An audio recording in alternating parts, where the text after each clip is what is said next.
सोडून तुला मातीला तू जाग उधाणू दे आज उरी.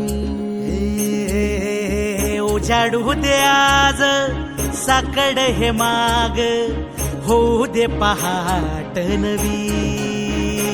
आता होऊन जाऊ दे साऱ्या जगाला पाहू दे पडू दे पाऊल जरी काट पाया खाली लाकड्याला येऊ दे पडू दे पाऊल. मोठी लढाई र लढू मातीसाठी र गड्या मनगटाचं जोर लावून. दाटला जरी अंधार एकजूट होऊ आज दिवा देऊ तेज धावलं.